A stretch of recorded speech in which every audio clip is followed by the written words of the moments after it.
Os irmãos.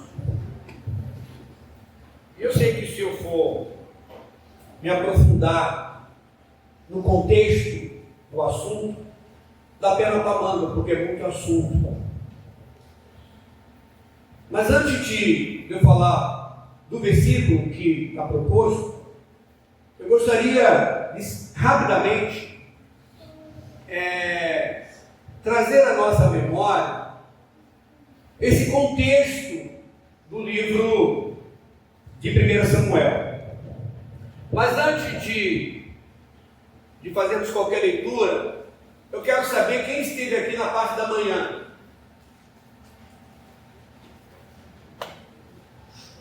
Domingo passado, o pastor Joel, ele trouxe uma reflexão aqui no culto à noite, e ele falou sobre, alguém lembra? Qual foi o personagem que o pastor falou no domingo à noite? O pastor falou sobre Davi, sobre os valentes de Davi, sobre aqueles homens que estavam aos cuidados de Davi e etc.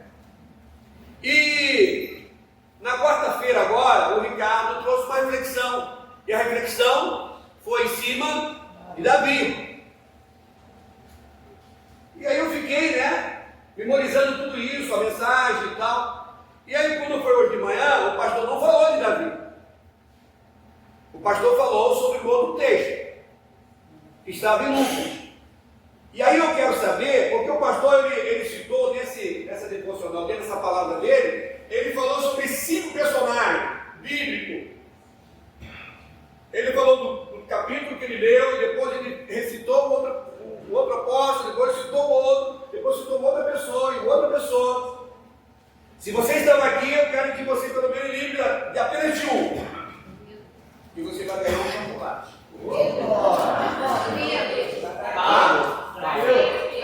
Pedro? Peraí, Miguel, vem aqui, falou rápido.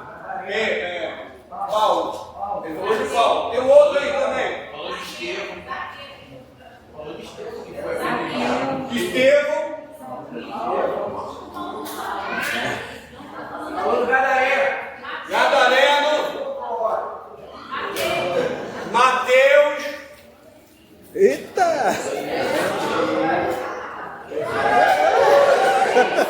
Mateus, o que mais? Zaqueu. Ainda tem outro, hein? Agora acabou mesmo bom, mas tinha outra. Vou ficar devendo. Ele falou, eu vou dar uma dica. Ele falou de uma mulher. Safira? Ananias. Aí falou daquela mulher pecadora, do fluxo. E depois ele encerrou o personagem e ele concluiu com o que não está na Bíblia.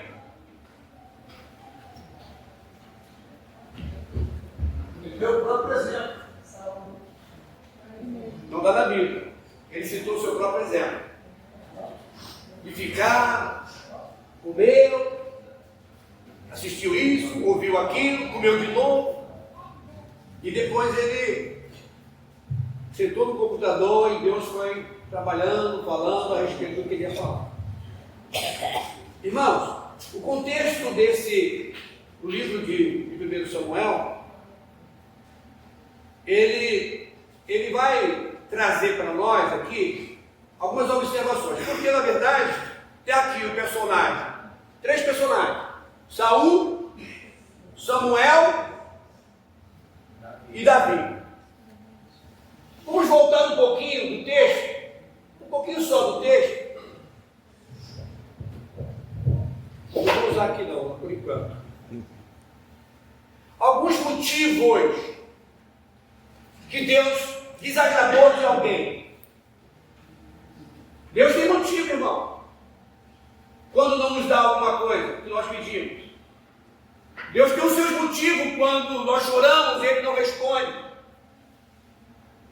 Deus tem motivo, e aí eu não sei qual é o motivo, eu preciso saber. Eu preciso entrar no meu quarto e perguntar: por que, Senhor? O que está acontecendo? que há em mim? O próprio salmista diz: vê se há em mim algum caminho mau.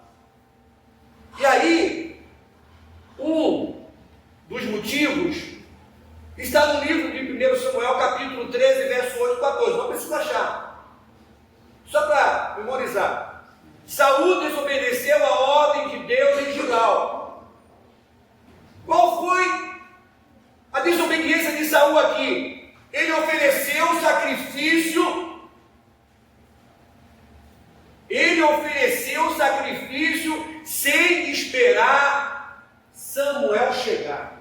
Quem faria aquele sacrifício, quem realizaria aquele momento de culto, de adoração, para ouvir o que Deus tinha para o povo, era Samuel, e não Saul. Ele não teve paciência em esperar o profeta chegar. 7 dias se passaram, e Samuel não chega, e o povo está lá, pensando Saul poderia muito bem dizer assim: olha, vamos aguardar, ele vai vir, mas não, ele foi e ele mesmo sacrificou. Deus ficou extremamente magoado com aquilo, primeiro por conta da impaciência dele. Aliás, você já fez alguma coisa? Você já realizou alguma coisa, já fez alguma coisa, só para refletir, no momento de impaciência? É possível que você já tenha desagradado a Deus por falta da sua impaciência?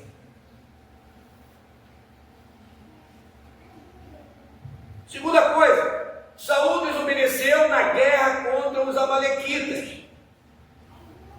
Deus já estava por aqui com eles. Já viu a promessa de Deus de visitar aqueles amalequitas, porque quando o povo de Deus saiu do Egito, eles barrilaram. O pessoal passava pela terra. E Deus disse: aguarde, que vai vir uma sentença para vocês. E Deus usou Saul para acabar com todo mundo. Todo mundo mesmo. Não poupar ninguém. E a gente conhece um pouquinho a história. Não poupar ninguém, desde as crianças até o animal. O que Saul fez? Saul fez? Poupou o rei, que deveria ter sido morto também, e o melhor dos animais, quando Deus havia ordenado destruição total.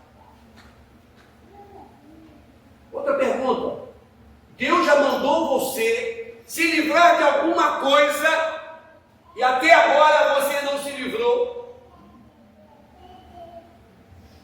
Deus já falou aos seus ouvidos através de mensagem aqui para você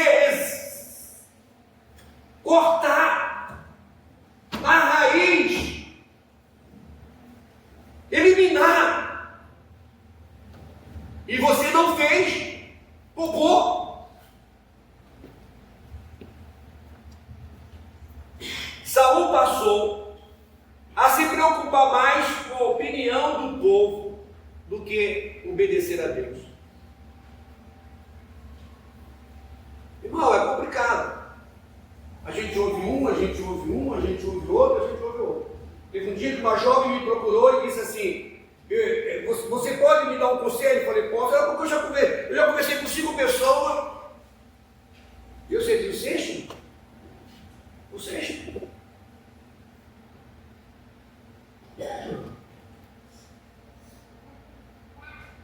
Samuel declarou: tem porventura o Senhor prazer em holocausto e sacrifício, quanto em que se obedeça a minha palavra?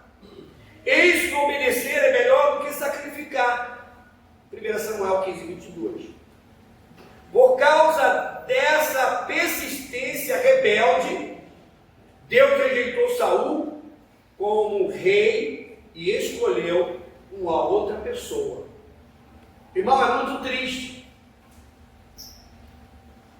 Eu não me refiro quando numa eleição de um departamento Deus escolhe A ou B. Se trata nada disso. Uma coisa, outra coisa.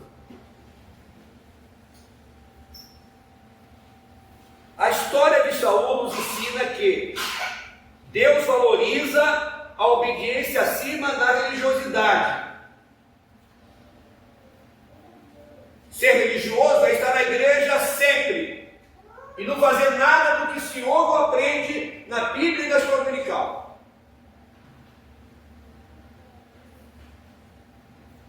Um bom começo não garante um bom fim. Hoje nós presenciamos aqui pessoas que estarão responsáveis por essas crianças, por esses adolescentes, que estão se comprometendo diante da igreja. Estão tendo um começo. Aquele que começou uma boa obra desses adolescentes é fiel em completar. E eu louvo a Deus que é mesmo.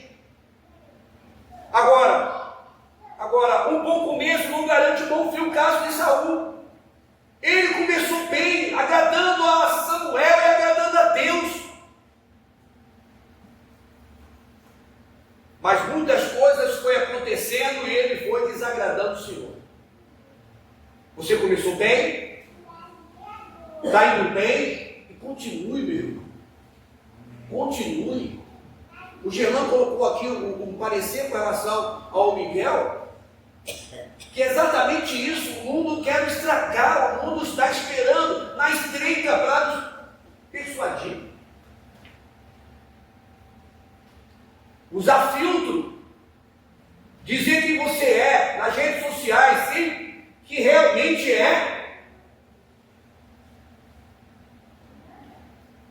Às vezes eu até fico maravilhado quando eu vejo algumas fotos. Nossa, gente, meu Deus, essa irmã modificou bastante. Coisa linda.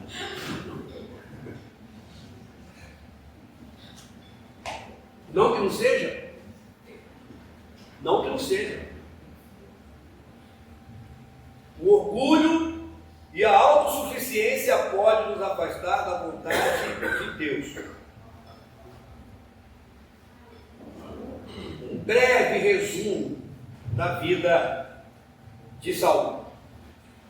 Agora a gente entra no capítulo 16 de 1 Samuel. E eu gostaria que o Marcos saiu dos seus aposentos. 1 Samuel capítulo 16. E aí uma palhinha rápida a respeito de Samuel. Samuel foi um dos personagens mais importantes do Antigo Testamento. Ele foi profeta, sacerdote, juiz de Israel, servindo como uma ponte entre o período dos juízes e o início da monarquia. Samuel era filho de Ana e Elcana. Ana era estéril, a gente sabe da história. E orou fervorosamente pedindo um filho. E Deus deu o filho. Deus ouviu a sua oração. E ela dedicou Samuel ao serviço do Senhor. Samuel cresceu. Houve um momento em que Samuel estava dormindo e ele ouviu uma voz: Samuel! Então, quando você ouvir essa voz, não chama a mamãe não, diz: Senhor, estou aqui. Fala, porque a tua filha ouve.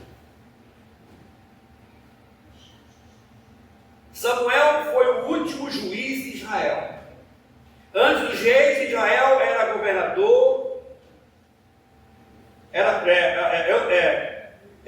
Antes dos reis, Israel era governado por juízes levantados por Deus. Samuel foi o último deles. Ele liderou o povo espiritualmente, ensinando a lei, conclamando a Israel ao arrependimento. Esse era Samuel, uma pessoa cheia de condições de reinar, de julgar, de profetizar, e era um homem muito capaz.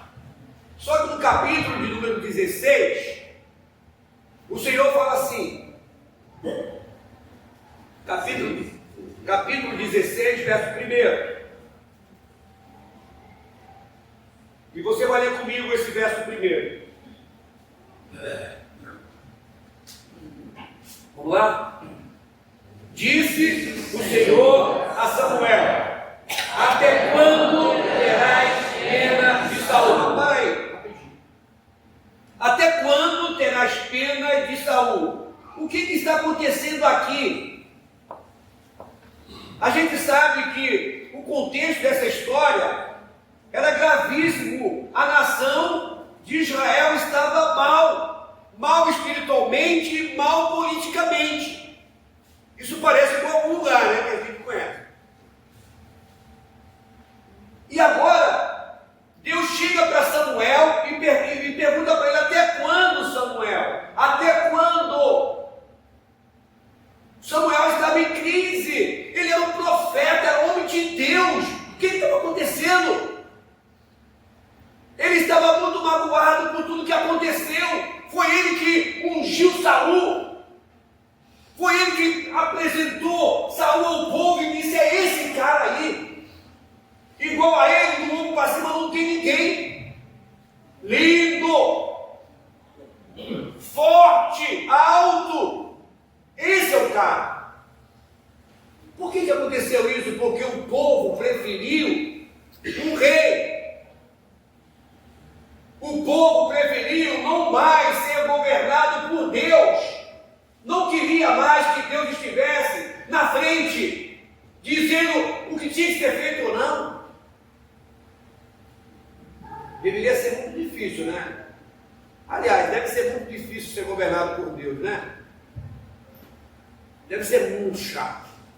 Deus dizer toda hora e todo tempo: não pode isso, não pode isso, não pode, não pode, isso não pode, não vá, não pode, não faça, não pode.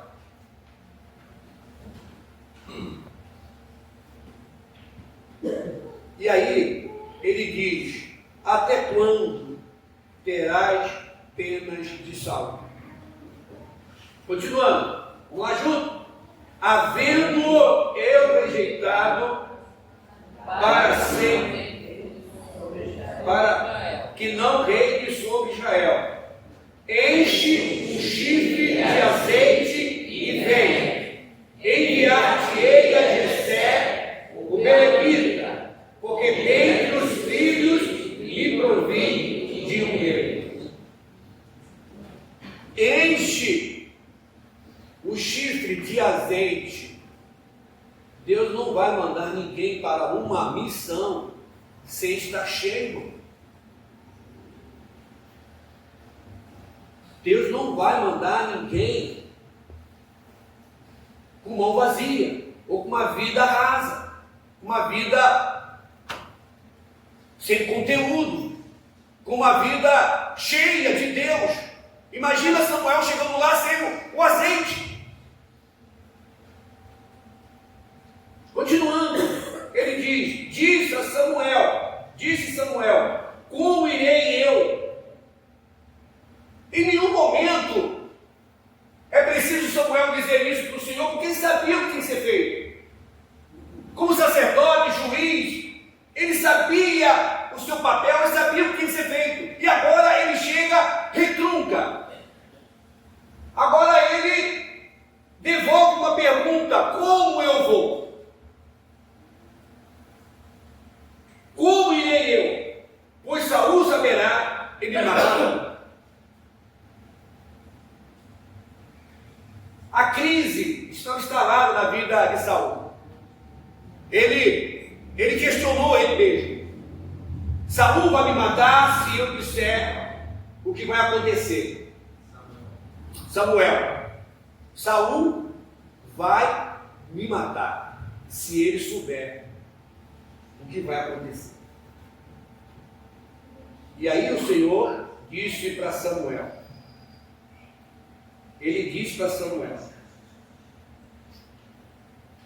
então disse o Senhor: toma consigo um novilho e diz: vem para sacrificar ao Senhor. Convidará Jessé para o sacrifício, eu te mostrarei e que hás de fazer, e ungir-me-ás a quem eu te designar. Fez, pois, Samuel o que dissera ao Senhor, e veio a Belém. Saíram-lhe ao encontro os anciões da cidade, tremendo, e perguntaram, é de paz a sua vinda? E quando eu ouvi essa pronúncia, eu lembrei de um profeta aqui nesta casa, quando ele é convidado a pregar aqui no púlpito. A pergunta deveria ser: é de paz a sua vinda, Gerlando? E Gerlando vai dizer assim: é de paz. Eu lembrei aqui com Samuel.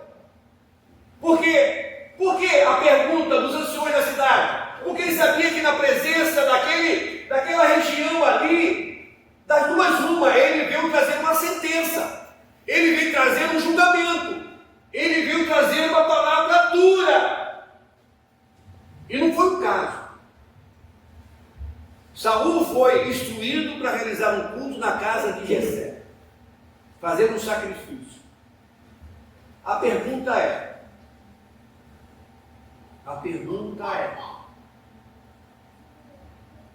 dentro da sua casa, existe alguém que Deus está escolhendo? Dentro da sua casa, é possível sair alguém para ser um instrumento poderoso na mão do Senhor? É possível? O verso de número 3, continuando, ele convidarás Jessé para o sacrifício, eu te mostrarei o que há de fazer, os gimiais a quem eu te designar. Fez, pois, Samuel o que dissera ao Senhor, e veio a Belém. Verso 5, respondeu ele, é de paz, vim sacrificar ao Senhor, santificai-vos e vinde comigo ao sacrifício. Santificou ele a Jessé e os seus filhos, e os convidou para o sacrifício. Sucedeu que entrando ele, viu a Eliabe e disse consigo mesmo: certamente está presente o Senhor e o seu ungido. Estamos aqui diante de um profeta que estava com o seu emocional abalado, com a lembrança daquele rei que ele ordenou, que ele ungiu, aquele homem alto, bonito, forte, e agora quem se apresenta diante dele não é alguém diferente, parecido com Saul. Alto, bonito, forte. Talvez estava ali, talvez com uma roupa própria de guerreiro. E sucedeu que entrando ele viu Eliabe e disse consigo: certamente está perante o Senhor o seu ungido. Quantas vezes nos enganamos, irmão? Hoje o tema é filtro. Quantas vezes nos enganamos na nossa vida? Quantas vezes achamos que aquela pessoa é e não é? Quantas vezes você se relaciona com alguém, casa com alguém e depois descobre que não é isso que você quer? Aqui, Saul mais uma vez é decepcionado. Verso de número 7, porque é esse versículo chave. É o versículo chave do capítulo. Ele diz assim: porém o Senhor disse a Samuel: não atente para a sua aparência, nem para a sua altura, porque o rejeitei, porque o Senhor não vê como vê o homem vê o exterior, porém o Senhor vê o coração.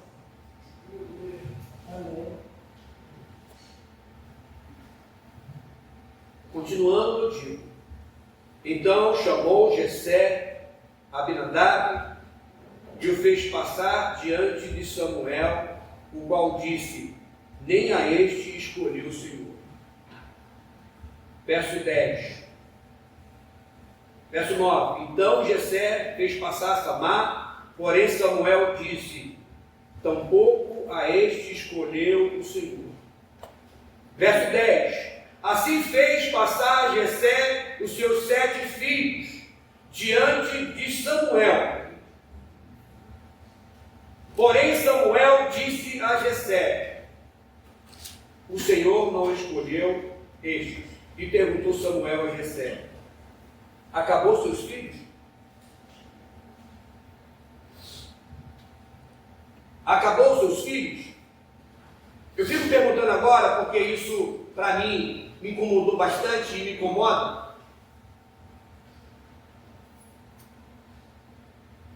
Por que daquele momento de culto, um momento solene, de sacrifício, aquele momento tão alegre, aquele momento de celebração, era um momento em que alguém ia ser escolhido, e aquele jovem não estava na casa? Por que ele não estava na casa? Por que Jessé, ele não se apressou em dizer, ainda tem mais um que está no campo? Ele se calou, ele se fechou. Deixa passar, não tem ninguém, então não tem ninguém. E Samuel pergunta para Jessé: mais alguém da sua família? Do verso 11: acabou os seus filhos? E ele respondeu: ainda falta o mais moço, que está apacentando as suas ovelhas. Disse, pois, Samuel a Jessé: manda chamá-lo, pois não nos assentaremos à mesa sem que ele venha. Irmãos, nós estamos dentro de uma igreja, e às vezes eu olho assim e vejo a nossa igreja como uma família. Uma família. E aqui o profeta, ele é muito fiel nas suas palavras quando diz para Jessé que aquela mesa, porque eu acredito que depois do sacrifício, o banquete ia rolar ali. Alguma coisa boa ia acontecer. A mesa talvez estaria farta ali para eles se alimentarem, se alegrarem, se regozijarem, porque uma coisa maravilhosa ia acontecer dentro daquela casa. Alguém ia ser ungido rei de Israel. E Jessé diz Samuel diz para Jessé: ninguém vai se assentar antes que esse venha até nós. Olha para o teu irmão e diz assim: Deus está preparando uma mesa para você. Deus está preparando uma mesa para você, meu irmão. Ninguém vai se assentar sem que antes você esteja lá conosco. Ninguém vai se assentar, ninguém vai comer antes que você chegue. Então eu quero dizer para você que está aqui hoje, que veio a convidar da família, você que está aqui, que veio se alegrar com os adolescentes, e que talvez você não esteja ainda fixo numa igreja. Deus está preparando uma mesa para você. Deus tem uma promessa para você.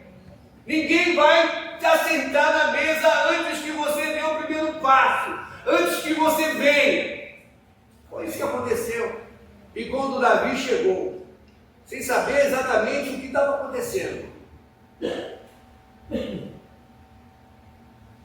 no verso 12, então, mandaram chamar e fê-lo entrar. Era ele ruivo, de belos olhos e de boa aparência. Disse o Senhor: levanta-te, Samuel. Não está aqui, mas eu vou dizer: levanta-te, Samuel, e unge-o, pois este é ele. E aí, irmãos, eu quero encerrar, porque eu não quero perguntar. E aí, profeticamente, eu quero perguntar aqui, diante de Deus e dessa casa. Deus está escolhendo e nos escolheu. E tomou Samuel o chifre do azeite e ungiu no meio de seus irmãos. E daquele dia em diante o Espírito do Senhor se apossou de Davi, e então Samuel se levantou e foi para Ramá. Disse o Senhor, voltando ao verso 12, disse o Senhor: levanta-te e unge, pois este é ele. E aí eu quero profeticamente dizer aqui: quem é? Levante. Quem é que Deus quer ungir hoje? Levante. Levante. O Senhor está dizendo, é este. Levanta-te e unge, pois este é ele. Quem é ele? Eu já estou aqui. Quem é ele? Quem é ele? Quem é ele? Quem é ele? Glória a Deus, aleluia. Paulo! Quem é ele, Paulo? É você, Paulo. Você é um deles. Deus tem promessa para a tua vida. Aleluia. Deus tem promessa para a sua vida. E hoje, irmãos, exatamente isso. É ele. André e Josias, fiquem de pé, por favor. Vocês fazem parte. Cauane, por favor, Cauane, levanta. Glória a Deus. Levante. Glória. Gabriel, pode levantar também, eu sei que você está gravando. Irmãos, ninguém aqui é maior do que ninguém. Ninguém aqui é maior do que ninguém. O profeta, ele veio àquela casa e colocou a casa em ordem. Jessé era um camarada rico, tinha posse. Os filhos deles eram valentes, estavam na guerra. Mas ele não tratava como deveria aquele filho que estava lá no campo. Os seus irmãos também não consideravam aquele menino que estava no campo como seu verdadeiro irmão. Quantas vezes, irmãos, nós que somos irmãos em Cristo, não consideramos aquele como meu irmão em Cristo, como fazendo parte da mesa? Por que eu tenho que excluir quando o Senhor diz, não vai se aceitar antes que ele venha? O que ele fez? Ele não é digno, ele é filho da criada. Quem é ele? É o bastardo? Não, ele é quase um funcionário da casa. Ele está lá cuidando, era ele que cuidava das ovelhas, era ele que cuidava do lixo da casa. Mas o Senhor quebrou aquele protocolo e chamou e disse, olha, para a vergonha dos irmãos e para a vergonha do pai, aquele que ele jamais imaginava que seria alguém na vida, Deus o constitui um rei. Talvez você tenha nascido num lar, talvez um lar que você não gostaria que fosse. Porque eu ouvi uma época, em algum tempo atrás, um jovem dessa casa dizer assim, um arrependimento de ter nascido naquela casa. Eu fiquei muito triste, porque havia vergonha dos pais, havia vergonha de frequentar ou de existir naquela casa. Ele pensou, eu poderia ter nascido na casa rica, numa casa dos pais ricos. Por que Deus me proporcionou nascer aqui nessa miséria? Davi era exatamente assim, rejeitado por todos, mas honrado por Deus. Davi era assim, não visto pelos seus irmãos, mas reconhecido pelo profeta. E quando o profeta viu, ele não viu como Deus viu. Ele viu um garoto, viu uma pessoa que não era tão capaz, viu uma pessoa que não estava com armadura, viu uma pessoa frágil. Como que essa pessoa pode ser um rei de Israel? E Deus escolheu ele. E eu quero orar pela sua vida. Eu quero orar pela sua vida, porque quem sabe que hoje caia por terra esse sentimento de não ter na minha família todos os meus irmãos sentados na mesa. Se eu fosse fazer uma pergunta aqui, eu acho que você teria muita dificuldade de responder. Você é pecador ou não? Sim. Feche os teus olhos um pouquinho. Eu quero que você olhe para você. Você faz parte dessa família?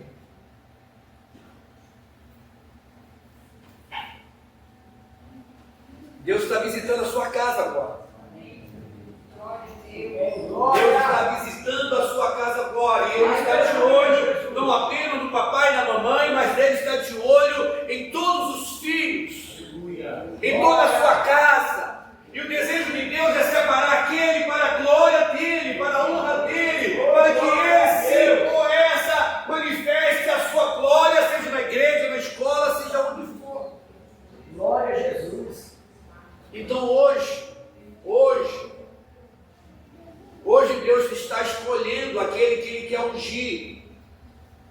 seu reino e para a sua glória.